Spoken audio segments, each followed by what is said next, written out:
嗨，大家好，我是坦平叔，今天是2025年7月27号。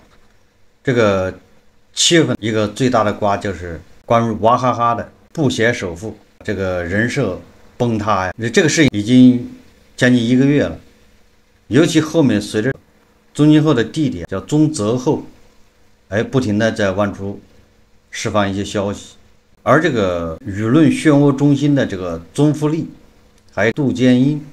其他的人都是三缄其口，让娃哈哈的叫真产案变得更加扑朔迷离。一会儿说信托已经成立，一会儿说信托没有成立，一会儿说是美国籍，一会儿说是不是美国籍，一会儿说离婚了，一会儿说没离婚。所以说这个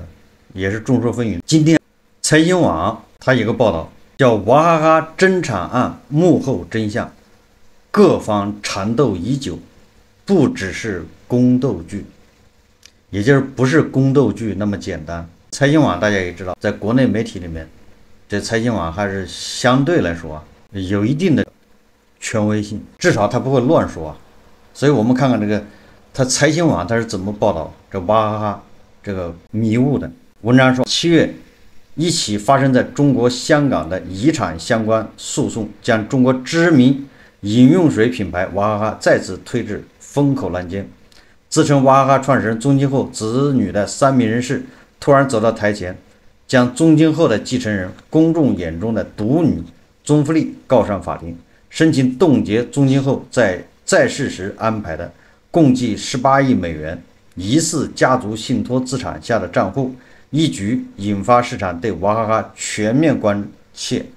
宗今后的个人生活、公司产权和控制权的演变、家庭内部、公司内外的利益分配、国资第一大股东的角色和责任，统统被置于聚光灯下。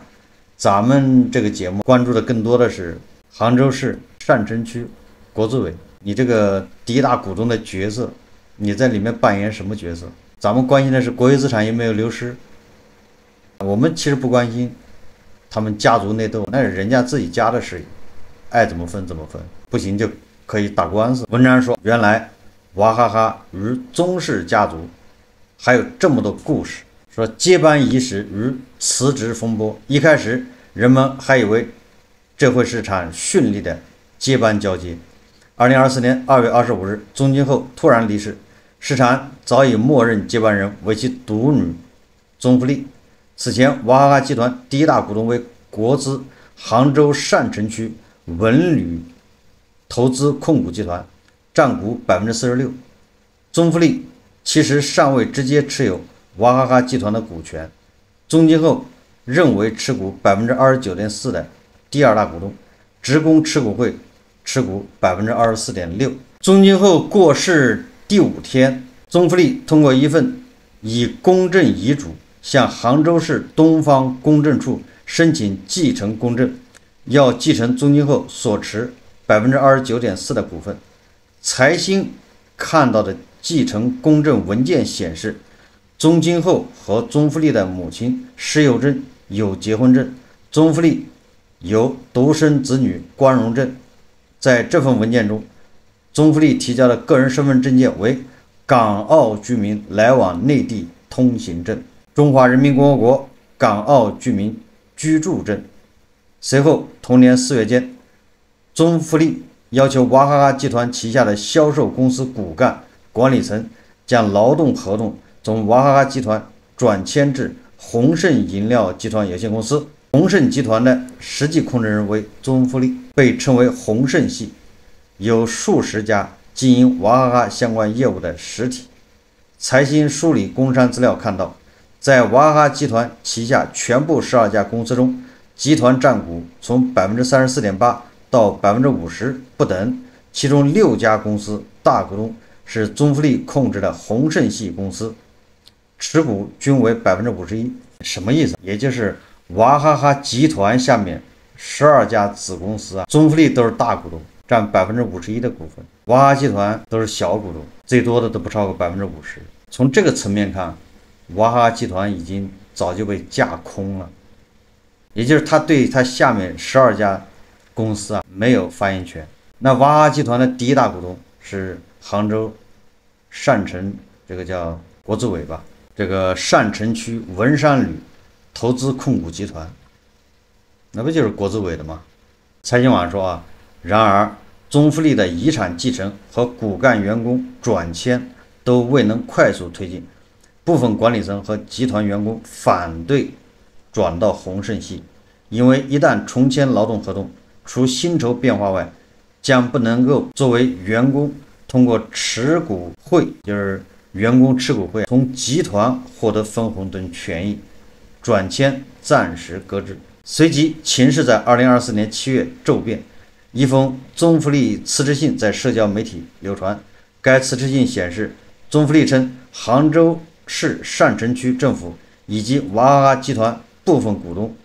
对其经营管理的合理性提出质疑，使其无法继续履行对集团及其持股公司管理职责，决定自7月15日起辞职，不再参与经营管理。也就是1年前的这个时候，杭州市善城区国资长期并不直接参与娃哈哈集团的管理，仅在5人董事会委派1名董事，这个第一大股东仅仅在5个人的董事会里面占1个席位。一名娃哈哈前元老级人物告诉财新，国资方面接到了一封来自海外的举报信，称娃哈哈目前运营存在侵吞国有资产的风险。这个举报信居然还来自海外。国资部门说，因为有这么一个情况，要进来看一看。在这种情况下，就出现了这封辞职信。这个财新网的意思就是，国资动了要查一查这个娃哈哈集团的这个念头。那么人家中富力不好意思，人不干了，辞职。辞职信在网络上引发大量讨论。舆论发酵后，国资方面和当时身在海外的中富力取得联系，做了沟通。1周后，2024年7月22号晚间，娃哈哈发布声明称，为确保公司平稳健康发展，经各股东友好协商，中富力决定继续履行娃哈哈集团的相关管理职责。怎么说？国资实际上是没有权利这么处理。薇薇老师说了，国资那是大头，那是大家的，这不是你几个人想怎么处理就怎么处理啊。这理论上，这大头是大家的，这玩意儿，薇薇老师应该出来说2句话。中富力辞职一事带来了很大舆情，一位接近股东方人士回顾这场辞职风波，在国资股东等方的协调下，中富力重回公司，国资股东并不直接参与娃哈哈具体运营，不希望接班问题对公司带来影响。辞职风波以中富力稍占上风告终，下一轮出牌。中富力选择更换董事。2024年8月15日，中富力的遗产继承终有结果。娃哈哈集团召开临时股东会，中富力继承中金后成为占股 29.4% 的股东，以及集团董事长和法定代表人。同期，娃哈哈集团董监高全线换血。娃哈哈集团董事会共有董事5人。值得注意的是，职工持股会虽为第3大股东，中金后在世时却拥有委派3名董事的权利，而中金后和国资大股东各委派1名董事。娃哈哈集团2023年度第一次临时股东会决议显示，中金后去世前1年，公司召开了临时股东会，中富力和王国祥被职工持股会股东委派为董事，接替吴建林、于强斌。这一安排与遗嘱都显示出中金后为中富力接班有所部署。2024年8月15日，集团股东会上，原由职工持股会委派的3名董事中，中富力转而接过了父亲留下的董事席位，同时出任董事长。新晋董事王国祥未动，副总经理潘家杰退任，由此空出2名董事席位，由70后和80后2位接任，一个就姓洪，一个姓叶。2人出任董事，虽出自职工持股会的推荐，这个姓洪的和姓叶的2位，他们名额他是职工持股会的推荐的董事，但是这2位他的劳动关系已经不在娃哈哈集团，而在宏盛集团。这个也非常有意思啊。两人中，洪婵婵在鸿盛集团任职10余年，现在为鸿盛集团财务总监。叶雅琼从2020年前辅助宗馥莉，目前担任鸿盛集团总裁办主任。自此，在新的集团董事会中，宗馥莉掌控了多数董事席位，顺便推进了高管换血，也就是整个娃哈哈集团，那就是宗馥莉掌控。这个国资大股东不见身影，我们的大头就这么莫名其妙的落入到别人的手中。这场股东大会同期变更了公司章程，各方股东对董事和监事从委派改为推荐，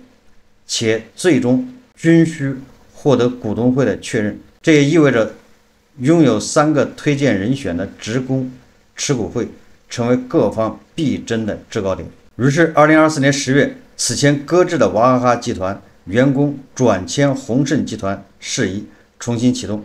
对象从原本中高层员工更进一步，还包括了基层员工。2024年11月起，宗馥莉又将全国各地经销商的合作方调整到和鸿盛系公司合作。2024年12月到2025年1月，娃哈哈集团开始全面要求转签，例如老员工转签至鸿盛集团，薪资转为年薪制，新合同薪酬相较于原来的收入下降20%到50%不等。春节一过，曾在娃哈哈总部大楼工作的员工也悉数搬迁至8公里外的鸿盛集团总部。说另一边，部分转签的高管和员工开始维权，并在杭州提起诉讼，总数超过50起，诉求主要集中于拿回此前宗庆后在世时回购的员工股权，恢复职工持股会的集体股权所有权。今年7月，香港法院文件曝光，将此前潜于娃哈哈股东外的关键利益方拉出水面。自称宗馥莉同父异母兄妹宗继昌、宗杰利、宗继胜3人目前均为美国公民，而其中至少2人的母亲为娃哈哈元老人物杜建英。杜建英最早是娃哈哈集团总经办的主任，后来曾担任过集团的党委书记，一度成为集团2把手。杜建英于2008年从娃哈哈集团离职，2010年创建了投资公司三杰投资集团有限公司。杜建英本人和三杰投资旗下共有51家一级子公司，其中5家公司为有娃哈哈业务的体外公司，但杜建英并非公司大股东。这个财新网说，至此争产持续1年余，各方力量全部曝光。从目前财新看到的诉讼文件、继承公证和股东大会决议等可见，宗庆后对遗产的安排大体是宗馥莉继承国内公司控制权，而为3个非境内婚生子女准备海外信托类账户资产。什么意思？财经网认为，他通过看了这么多文件，还香港诉讼文书，得出结论：宗庆后把江山给了宗馥莉，在海外搞了一笔钱，就是海外信托给3个美国子女，这就是宗庆后的安排。当然，这也是财经网一家之言，说3人增产事件一出，舆论哗然，对个人宗庆后长期以来的布衣首富、不弃糟糠、民族企业家的形象受到重创，对企业娃哈哈产权演变过程中的种种操作也被放到聚光灯下。一边舆论沸沸扬扬，另一边娃哈哈总部新大楼却空空荡荡。这座高34层、总建筑面积超7万平方米的建筑，自2023年投入使用后从未满员，巅峰时也仅有500名左右员工在此办公。在宗馥莉转移高管和员工至鸿盛集团办公楼后，更显寂寥。7月21日之前，仅有部分维权员工任留守。在他们口中，这栋总部大楼已被称为员工坟场。财新网说，宗馥莉的进与杜建英的退，香港诉讼文件披露前，宗馥莉的对外形象一直是宗庆后独女，天然的指定接班人。但娃哈哈内部人士认为，宗馥莉于2004年进入公司前，杜建英才是宗庆后的心腹。1945年出生的宗庆后，初中毕业就辍学，只能干小买卖谋生。18岁后辗转入浙江舟山绍兴的农场、茶厂工作，直到1978年顶班回到杭州。1987年，42岁的宗庆后从承包校办亏损企业开始创业，后创办娃哈哈，主营儿童营养口服液，渴了喝了娃哈哈，吃饭就是香，广告词成为一代人儿童记忆。妻子施幼珍比宗庆后小4岁。1999年娃哈哈股改时，施幼珍就是公司7人董事会的董事，持股 0.1%， 在娃哈哈集团担任供应部部长。杜建英1966年生，比宗庆后小21岁。作为娃哈哈元老，杜建英在1999年12月娃哈哈集团有限公司成立后的第一轮增资扩股后，共持股 0.73%，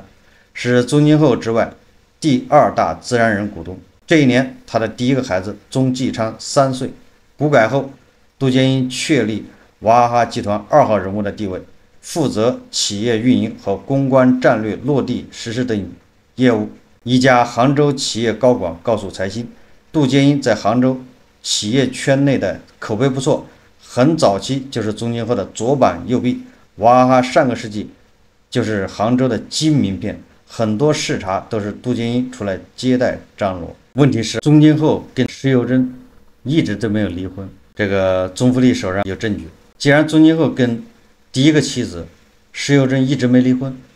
那么他跟杜建英这个党委书记2个人生的孩子，而且还在美国生的，这个社团怎么处理？难道没违反社团的相关这个纪律吗？当然了，这是人家社团内部的事，跟咱们韭菜应该关系不是特别大。说自美国本科毕业回国后，2004年，宗馥莉进入娃哈哈集团任职，施幼珍其后退休。宗馥莉最开始在娃哈哈萧山生产基地担任管委会副主任。宗馥莉还曾掌管娃哈哈童装和日化业务，不过这2项业务逐渐没落。宗馥莉在娃哈哈任职之后，杜建英就在公司出现的越来越少了，2个人不会同时出现。一开始杜的名字还挂在公司通讯录里，后来通讯录也找不到了。一名娃哈哈员工说，2007年前后，宗馥莉接手鸿盛集团。鸿盛集团一开始给娃哈哈产品做代工，承接近1/3的产能。鸿盛集团脱胎于娃哈哈，当年所投资的一些工厂主要以华南、华中为主。一开始鸿盛只负责生产，销售则由娃哈哈集团负责。一名娃哈哈的离职员工说宗庆后曾派多批集团骨干支援鸿盛集团，老板曾把派驻的人叫到办公室，说你们去帮帮宗馥莉。宗馥莉开始接管代工业务后，2008年，杜建英从娃哈哈集团辞任管理职务，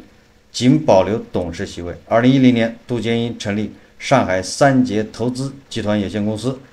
对外开展股权投资业务。2017年到2018年期间，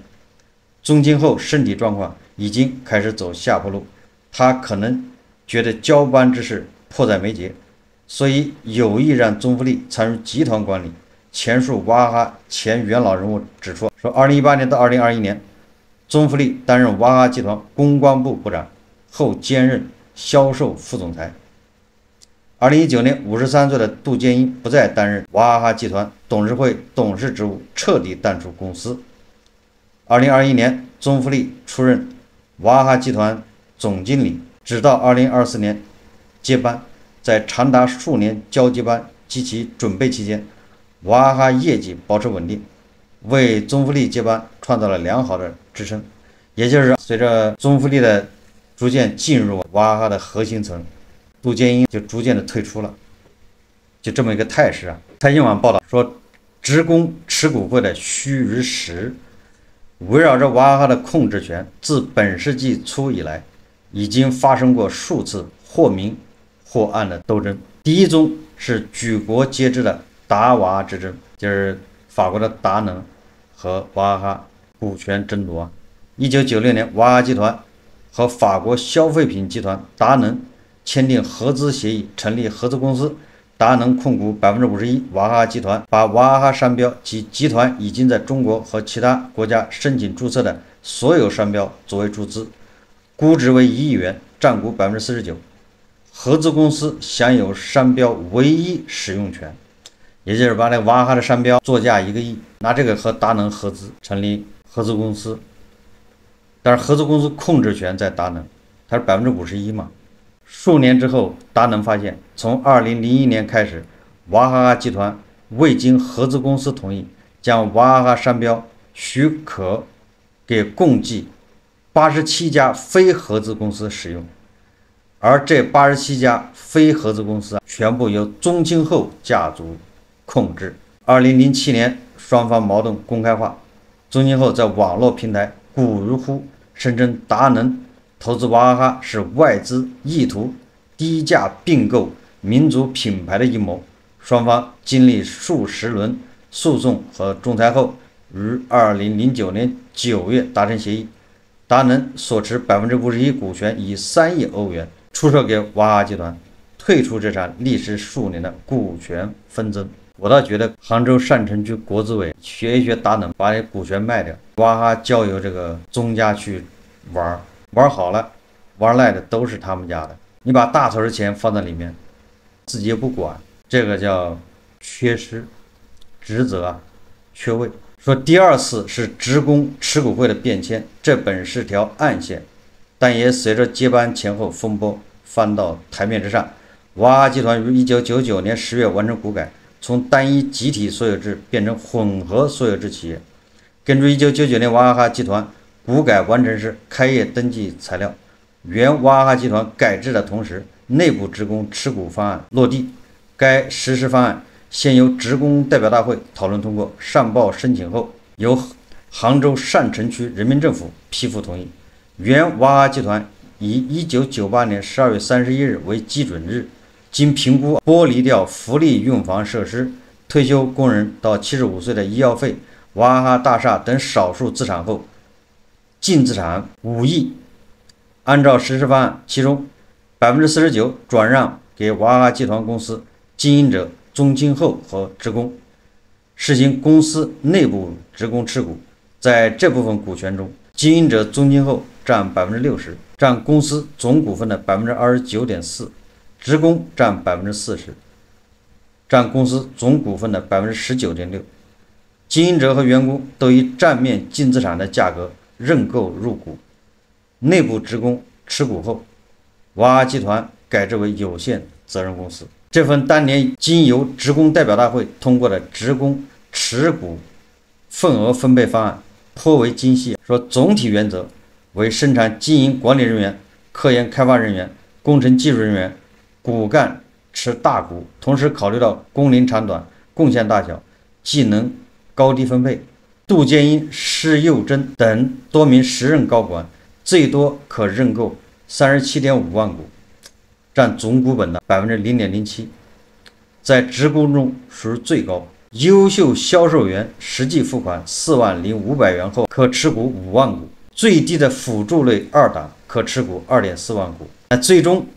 有1885人通过职工持股会，38名自然人，包括杜建英、施佑珍等人通过职工个人股。但是这个个人股2003年也一把并入了职工持股会，那么一共持股是19.6%。经营者宗庆后实际付出现金6419万，持股29.4%，国资占股51%。2001年，国资转让5%给予职工持股会，最终占股46%，职工持股比例升至24.6%。此后虽在增资扩股中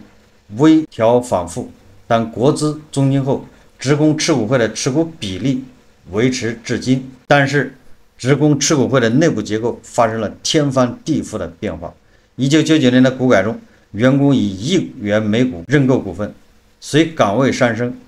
可认购更多股份。持股会亦随着新员工加入不断扩容，到2018年达到了1.1万人。职工持股会的股份分红收益十分可观，因为老员工表示，股改后分红款占年收入的40%到50%。职工分红，那么这个收益还是非常好的。2018年，中金后进行了2次改革，取消原本的股权分红政策，改为干股分红。什么叫干股分红啊？本来的股权那是职工股权是对应在工商登记体现在那上面的。你通过企查，你通过这个，你可以在工商登记上看到职工持股会持有24.6%。那干股分红什么意思？干股在工商登记上没有的，企业内部给你登记，你有多少干股，根据这个干股的比例给你分红。原本员工出资认购的股份被职工持股会全部回购，对价为2元溢价加1元股本价，即3倍出资价格。也就是当时职工是1块钱一股买的，现在职工持股会拿3块钱一股把它回购，就职工你就没了，但是你还有干股。刚才说了，干股就是在工商那儿没有登记的，只是企业内部的，你干股只能是根据这干股的比例给你分红。在很多人看来，那职工不是占便宜了吗？1块钱买的股票，现在相当于赚了2倍，完了他的利益还在啊，每年还要给他分红，但是买的没有卖的紧，不是职工啊，没有资本家紧。这个娃哈哈万一要一上市，你那1块钱就变成10几块，不是3倍，恐怕是10几倍、30倍，所以这些职工肯定不愿意，事后要维权了，就这么简单。此轮改革涉及1万多名娃哈哈员工，他们手中的持股凭证也被悉数收回。所谓干股分红，即员工不再持有股份，但可继续享受这些股份的分红权益。你看看，这个很巧妙的把职工的这个权益就剥夺了。随后，这些被收回的股份由中金后向职工持股会认购，这个中金后再从职工持股会中把这个股份买走了，也就是中金后控制了这个职工持股会，那些中金后拥有了51%的娃哈哈集团的股权。职工持股会的24.6%的名义上还是集体的，但在持股会内部仅有钟总一个人。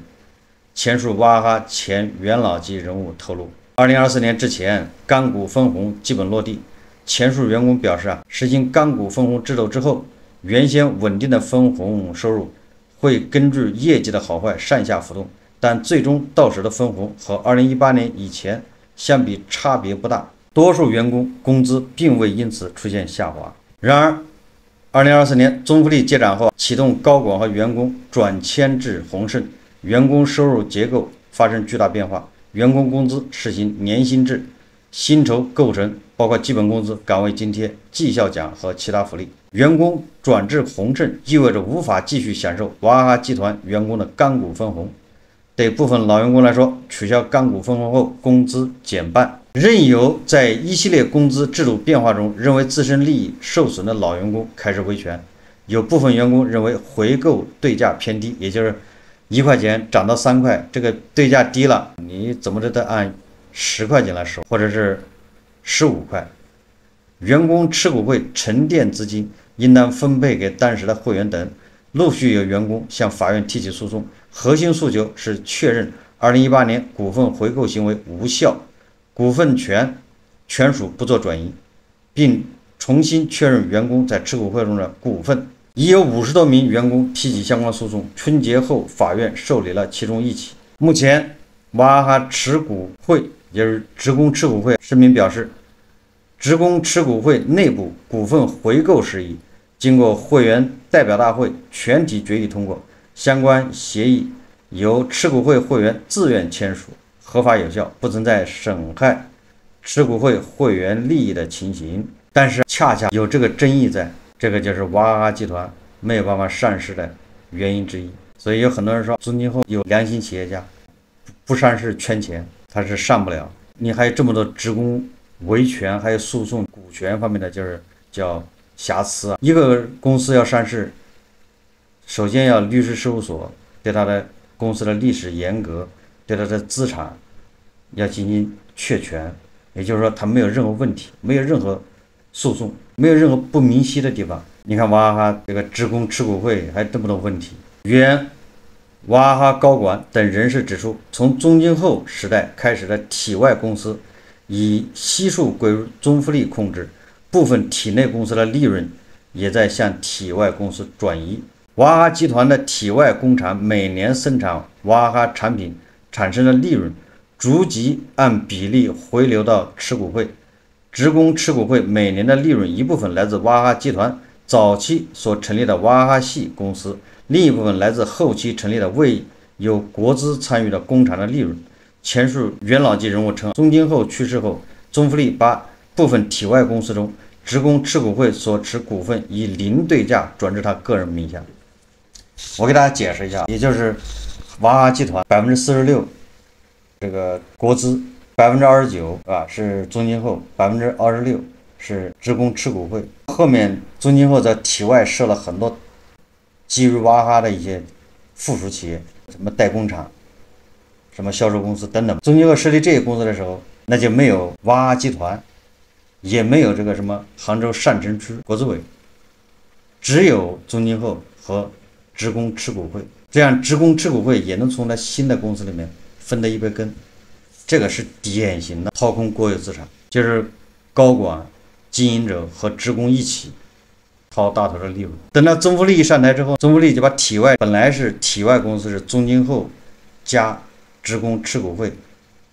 那宗富力上台之后就把职工持股会持有的这些股份全部零对价收到宗富力自己手上，也就是跟你职工持股会没关系了，彻底把职工就一脚踢出。就这么个事。财新看到的一份材料显示，2024年8月，职工持股会将其持有的杭州萧山顺发食品包装有限公司34.53%的股权转让给宗富力，转让价款为0元。还有很多，但是咱就不念了。举例子，财新网说，据悉，杭州市善城区财政局已经委托第三方评估机构，叫万邦资产评估和审计公司天健会计师事务所，对娃哈哈集团旗下18家饮用水、饮料公司等进行合规审查，浙江娃哈哈饮用水公司名列其中。终于，这个财政局要审计了。2025年2月，娃哈哈集团发布公告称，将娃哈哈商标从娃哈哈集团转让至杭州娃哈哈食品有限公司。娃哈哈当时发布声明称，商标转让是由于娃哈哈食品成立时，集团以娃哈哈系列商标出资注入公司，取得了39%股权，部分商标以资产转让方式由娃哈哈食品购买，因为与外资公司，也就是达能历史纠纷，商标转让未能完成备案，这次转让是为了合规经营。宗富力持有杭州娃哈哈食品51%的股权。你看看这个宗家人把娃哈哈集团最后一块资产，就是娃哈哈的商标，从集团转让到娃哈哈食品。这个娃哈哈食品呢，大股东变成宗富力了。但一名离职的娃哈哈员工透露，此次转让最终被叫停。财新通过商标查询系统确认，目前娃哈哈商标仍属于娃哈哈集团。那谁叫停呢？你说说，我们把钱放在大头那儿，大头在打瞌睡，人家把大头的钱都已经掏空了，没人管，就这么个逻辑啊。财新网最后说，离岸信托的有与无，因为现在离岸信托有人说没设立，有人说成立了，有人说成立无效。在宗富力致力于全面控制娃哈哈国内体内外公司之时，杜建英一方则在香港发起了遗产相关诉讼，自称宗庆后子女的3位美国籍人士曝光。这个所谓的宫斗，据彭博亿万富翁指数估计，宗氏家族境内外财富至少有33亿美元。财新查询到的香港法庭文件显示，这个就是3位美国人呢，要求冻结一个尾号是6715的香港汇丰银行账户。彭博引述原告律师披露，账户内在2024年有18亿美元的资产。财新网最后说的意思就是，这个信托已经成立了，但是这个信托会不会被击穿，也就是看这个信托里面的财产，这个钱来源的合法性。若涉及对公司资产的侵占，或者更严重涉及国有资产流失，信托即使设立，也可能被穿透追讨。最后有位专家向财经网说，他的团队此前基于对中外上百家民企就是宫斗就是财产纠纷问题的案例研究，将家族战争模型中的过程和烈度分为3阶段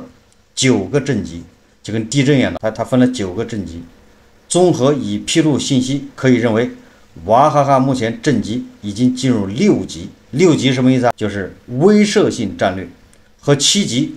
，7级什么意思啊？叫有限的破坏性打击。现在娃哈哈内斗是在6级和7级之间。威慑性战略和有限的破坏性打击，说如果无外力介入调节，很有可能会滑落到8级。8级是什么呢？8级就是撕毁对手，就是不择手段打击对手，已经不是有限的破坏了，是要不择手段打击对手。那第9级是什么？最终一级就是同归于尽，那时将不可避免的外溢到企业经营层面，可能会对其他股东、员工、供应商、客户、银行等各类利益相关方造成不可控且不可逆的负面影响。财经网说，但愿不要落到那一步。实际上我觉得我还再重申，对于娃哈哈的宫斗、娃哈哈中今后的人设崩塌，这些我都不关心。我觉得杭州上城区国资委赶紧对这个娃哈哈这20年要做个全面审计，如果国资没有流失，那就赶紧国资招投标卖掉，谁愿意接手让谁接手，不要放在那儿你自己不管，任由宗家去把它掏空，没有必要。把这个卖掉，谁愿意接手谁接手，如果宗馥莉愿意接手，让宗馥莉接手；如果让杜金英接手，或者是马云接手，或者是马化腾接手都可以，甚至是中山厂接手也可以，就农夫山泉了。总之赶紧把它拍卖掉。好，这期节目我们就聊到这里，感谢大家收看。如果喜欢我的节目，欢迎订阅转发，也可以在下方留言评论，谢谢大家。